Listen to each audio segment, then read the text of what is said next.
So let's talk. Wujun de maganitok, wabanakwit nigo, kwe kibenas minoa, wazao bitang, indigenous cause, Pujun do tem, kakagi wat the soniga ming and do unji, the chibai meteo. Abache and jikandam, no go. Nimigwachu yen Gale, gi anami yen. Nimigwachu yen gainin Jeanette. Kegi we doka wiyak anishinabe quick. Apachi migwachi nikit. Kegi na oshki niniak ke oshki kwe wak nigichi ane ninemin.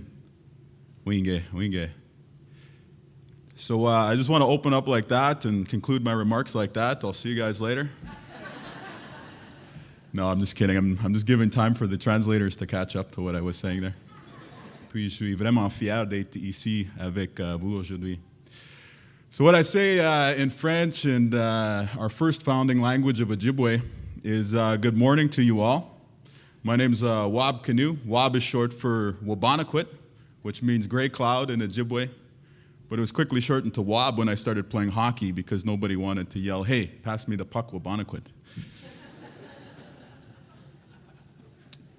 You know, growing up in Canada, I was afforded a lot of opportunities, and I'm very grateful for those things. And yet there was challenges as well. There was a lot of challenges being, in many instances, the only Aboriginal kid in the school or the only Aboriginal kid on the hockey team. And yet it sort of put me in a unique position where I was able to observe the differences between the two cultures and see how, even though we're very much the same and we have the same wants and needs and visions, we also have those cultural differences. And I think nowhere are they more apparent than when it comes to dating, mating, and relating. Like, you think about it, like the non-native person, when they see somebody that they like, what do? They date, you know? And then if the dating goes well, then what happens? They move in together, right? Then if that goes well, they get married. And then after that, it's a big step, which is they get a dog. And if the dog survives for a couple years, well, then they have kids. Aboriginal people, on the other hand, we're different, right? When we see somebody we like, what do? Snag. And then what's next? You have kids. And then you move in together. And if you can still stand each other after 10 years, then you get married. I kid, I joke. But the lesson that we are very much the same people, notwithstanding our differences, is one that I want to talk to you guys about today. Specifically, I want to talk about inclusion and innovation, as I think there's some lessons that I visited in my own career that might benefit some of the people here today. So the clip that we watched before I came up here was from a television series that the CBC did earlier this year called The Eighth Fire. And I'm just going to tell you guys a little bit about the series by way of background. The tone we struck in that 2-minute excerpt was pretty much typical of the whole series. You know, more casual, more approachable, a look at the challenges, but also a look at the reality. A more honest, a more complete picture of the Aboriginal community than the one that you usually see on the 6 o'clock news on different outlets across our country. And people really responded to it. I believe that there's a huge appetite, a huge hunger in our country to see the Aboriginal community for what it really is, not just amongst Aboriginal peoples. Don't get me wrong, Aboriginal people are sick and tired of the stereotypes, are sick and tired of the oversimplified stories, absolutely. But so are non-Native people. Non-Native people thirst and have a hunger to hear the true state of our country. And so that's what we tried to present with Eighth Fire. The name itself comes from an Anishinaabe prophecy. We use the teachings in particular of an elder named William Commanda, who no doubt many of you guys are familiar with.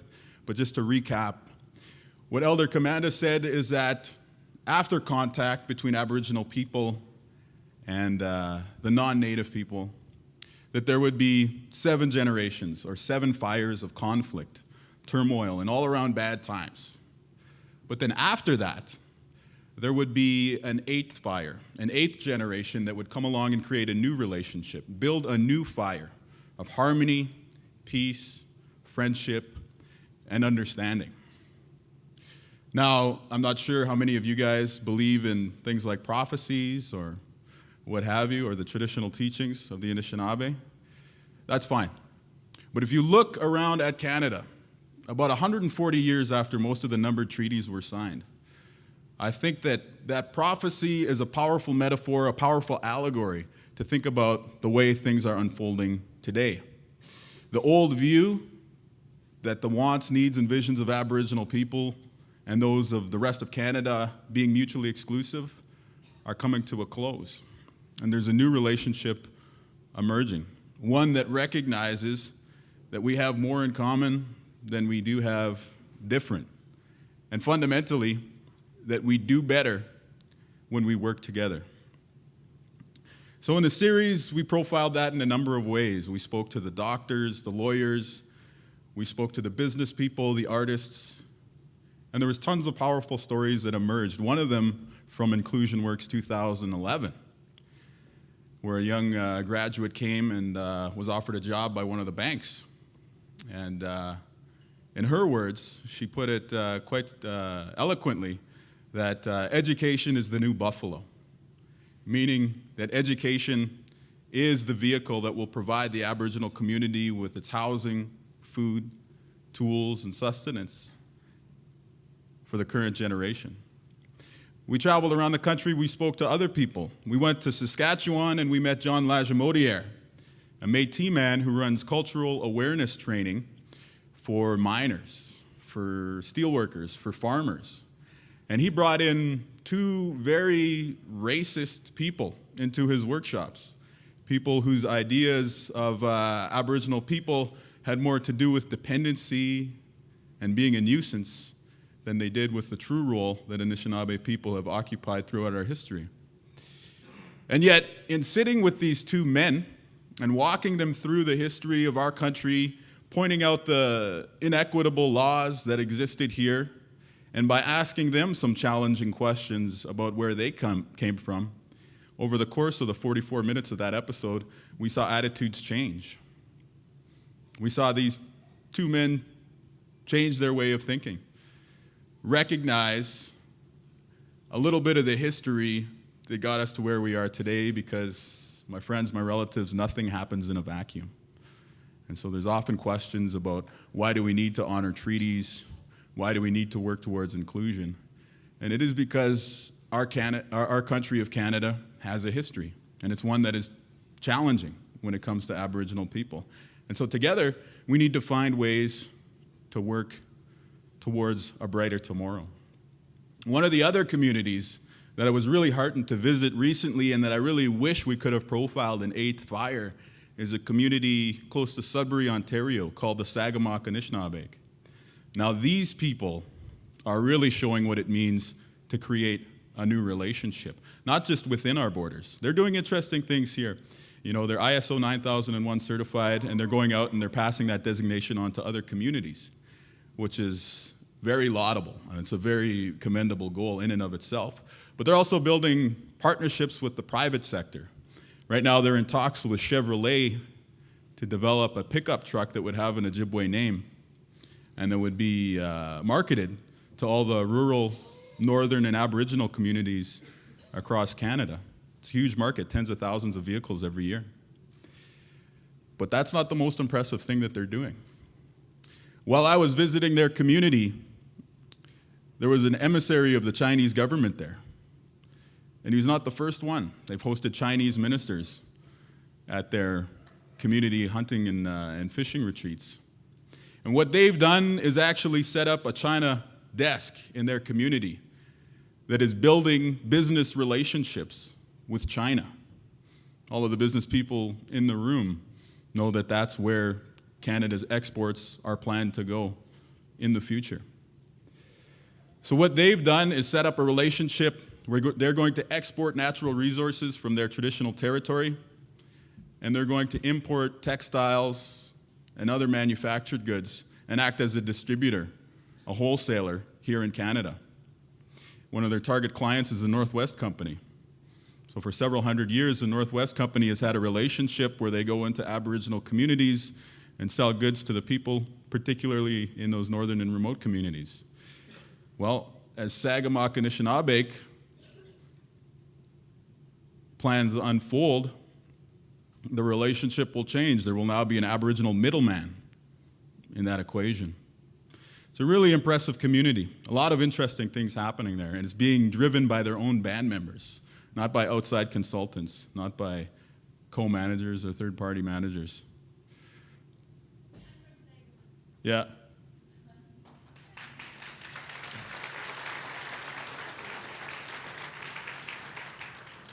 It's communities like that that are leading the change in our country, that are the cutting edge.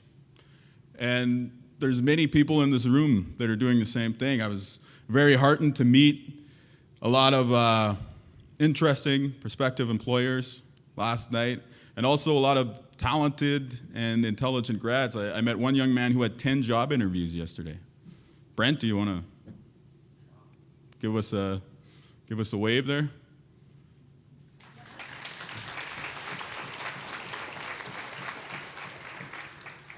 I can't even meet 10 people in a day and remember those interactions. Never mind conduct myself through 10 job interviews. It's very impressive. So this message seems to resonate as I travel around the country. I think people are hungry to turn the page on the relationship, and there's many people doing exciting things. But what I want to talk to you about today is a little bit about how I got to the place where I could, kind of present that message to Canada. The first story is how I got my foot in the door at CBC, and the second one is how I kept it within the CBC's building. So I'll just run through the first one quickly because most of you guys heard some of my remarks yesterday. Essentially, I went to school to study economics.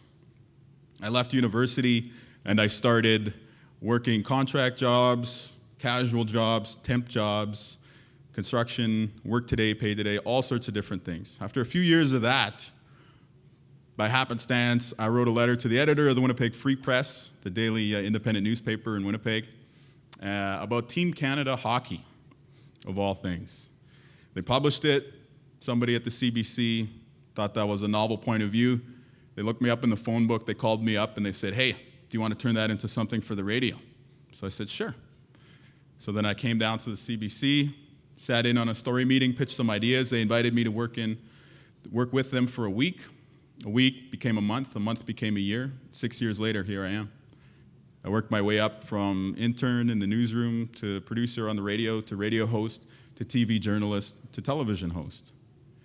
And so it's been quite an interesting ride. I've been afforded tons of great opportunities, both within and without the corporation, to enhance my knowledge. And I think most of all, I've tried to hit a home run every time they throw the ball at me. I don't always hit a home run, but when I miss, I swing spectacularly and fail.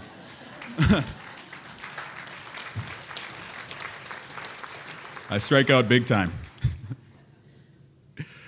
The story that I want to talk to you guys about today, though, that I think offers lessons around inclusion and innovation is one that happened in 2008. Now, who here remembers the apology? See, I don't even need to explain. I just say the apology. It was quite significant, right? Like, rarely in your life do you see history about to happen. So the government of Canada made the decision to apologize to the survivors of Indian residential schools. And they announced a date, and so we were able to plan coverage of this historic event. It's going to be in June 2008. And we built all sorts of initiatives, programming initiatives for television, radio, internet, community outreach initiatives where we'd go out and bring residential school survivors together to watch the apology, to offer their stories, to offer their reaction. One of the events that I programmed in Winnipeg was at the site of or not in Winnipeg, but in Manitoba, at Portage La Prairie, Manitoba, was at the site of a former residential school. And we invited a musician who's a residential school survivor, Billy Joe Green. We invited a second-generation descendant and a third-generation descendant musicians to come and share their gifts and to write a song We commissioned each of them to write a song commemorating the occasion. Billy Joe Green in particular was adamantly opposed to participating. He was a man who was taken away from his family very painfully as a little boy, suffered greatly in the years that followed after he left residential school, and his attitude towards the apology was, no, I don't want an apology, I want charges. And I want it to be resolved in the criminal justice system. Statute of limitations being what it is, other challenges notwithstanding, I talked to him, I said, you know what, I respect your point of view, I respect your account of what happened. I'm not asking you to change that, but I am asking you to come and participate and share your point of view as part of the events that we're organizing. And so I won him over. I vouched for the CBC in my community and got buy-in. About a week before the apology came down, there was an internal missive. Now, for those of you from outside the corporation, which is everybody except for one in the room, I believe, there is an internal body of the top journalists at CBC that sets the editorial standards, that sets the journalistic policy for our organization. And a week before the apology, they set out a memo to everybody saying, we know that the people who went to residential schools like to refer to themselves as survivors. While that is nice, it is technically inaccurate. And we want you, in all coverage of the residential school story, to refer to them as former students. And so I tripped out. There's no simple way of saying that. It's a very personal issue for me. I am the first generation in my family that did not go to residential schools. You know, my older cousins went to residential school. I watched the devastation that it wrought in our communities. I watched the devastation that it wrought in my family as we buried loved ones to addiction and to suicide as I was growing up. I heard the stories of the abuses that my father suffered, my aunt, my uncles, all these things. And so for me, my first reaction was anger, but then I composed myself and I set about writing a letter to the journalists explaining why they were wrong. So they offered a definition from the Webster's Dictionary of survivor, that is a person, plant, or animal that outlasts others of its kind who perish in a disaster. So I said, listen, there's two conditions in that definition. The first is person, plant, or animal. Well, I think the first one is satisfied, people. Hopefully we're all on the same page about that, because it used to be up for debate in Canada. The second is the perishing in a disaster, outlasting others of its kind. And I said, Stephen Harper would not be apologizing if this was not a disaster. Tens of thousands of Aboriginal children lost their lives in these schools and never went home. The expressed intent of these schools was to kill the Indian in the child. It sounds like the conditions are satisfied to me. So I wrote the letter. Those of you guys that heard me yesterday know that I'm pretty fond of writing letters. And then I brushed my hands and I was like, all right, let's get on with it. But it wasn't that simple. They called me back and they said, listen, Wab, thanks, but no thanks. You're wrong. And I said, all right. I know I'm not wrong. I'm going to quit if you don't change the policy. I staked my career on that decision. And from there, it kicked into gear a whole bunch of internal politicking. Managers, regional directors, executives, journalists.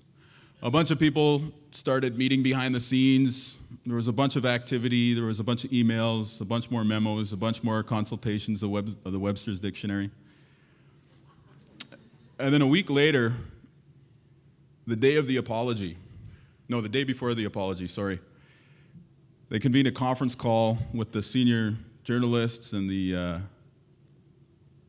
Aboriginal journalists from across the country, as well as some of those other interested parties, to discuss the issue and to resolve it. And then I was thinking to myself, damn, I've painted myself into a corner here, because I'm pretty sure nobody else thinks this is as important as I do. So I'm just going to have to resign. But then we went on the call, Everybody around the horn. It's got to be Survivor. It's got to be Survivor. It's got to be Survivor. It's got to be Survivor. It's got to be Survivor. It's got to be Survivor. Full credit to the senior journalists at the CBC. They recognized the mistake that they had made, and they changed the policy. Now, every time when I watch the National or I hear CBC radio and I hear a journalist use the term residential school survivor on the air, I give myself one of these.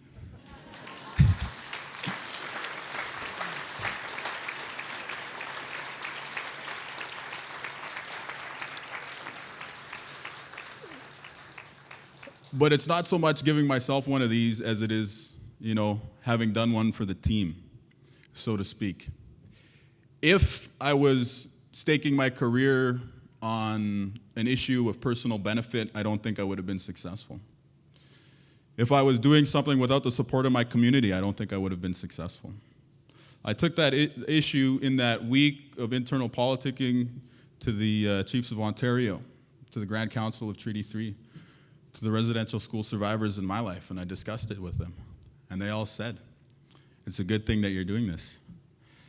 So I knew that it was the right thing to do, and I didn't really worry too much about how it would be resolved in the end after I knew that my people were on side. I was a little apprehensive about, looking for work, but it is what it is. So I think there's a few lessons in there. The biggest one, and the one that was most meaningful to me, is that at that moment in 2008, I confronted the central question of diversity and inclusion. And that is, namely, am I there to be a token? Am I there to fill out some sort of quota? Or am I there as a meaningful part of the organization?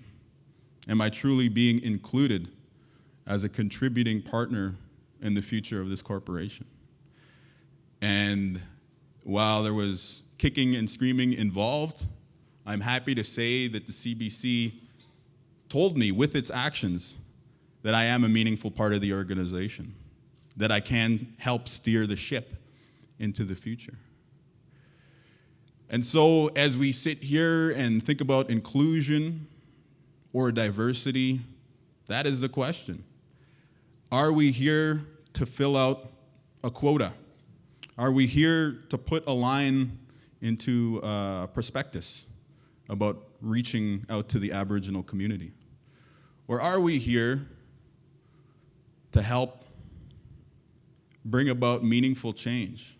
And not just meaningful change for the sake of big social ideals or to rectify past wrongs, but meaningful change in the name of competitive advantage. And I'll explain what I mean by that. The CBC has a mandate to be Canada's public broadcaster, to put it simply. If it doesn't represent Canada's public, then it's not fulfilling its mandate. If it's not representative of all Canadians, including Aboriginal Canadians, then it's not doing its job. So by changing its internal structure to help accommodate the Aboriginal worldview, I helped nudge the CBC closer to fulfilling its mandate.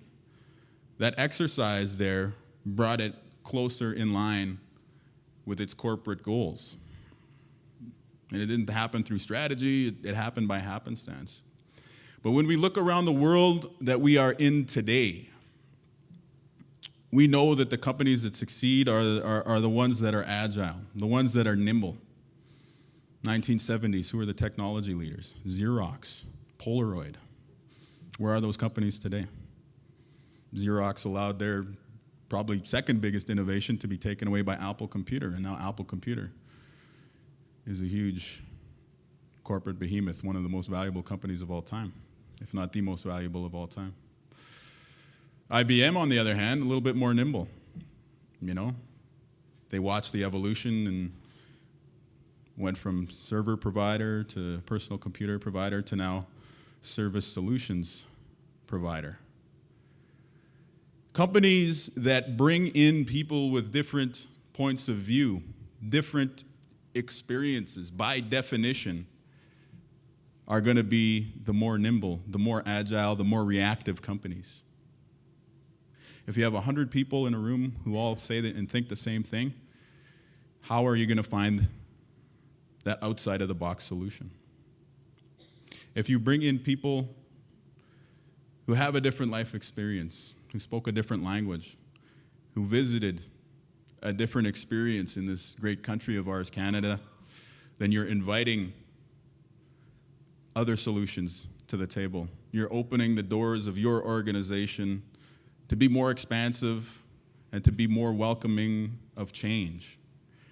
And as we look around the business world of today, and we hear how important culture is within companies, we hear how important it is to find the innovative solutions, well, then the picture starts to crystallize that perhaps inclusion is about more than just ticking a box, but rather it is a strategic investment today that will pay dividends in the name of innovation tomorrow. So, I invite you guys to spend your time here making that investment into the future of your companies, to seek out the in-demand students who will bring the solutions that will help guide your companies, your corporations, your organizations towards a brighter tomorrow. And again, we all do better when we work together. Thank you guys for listening to me.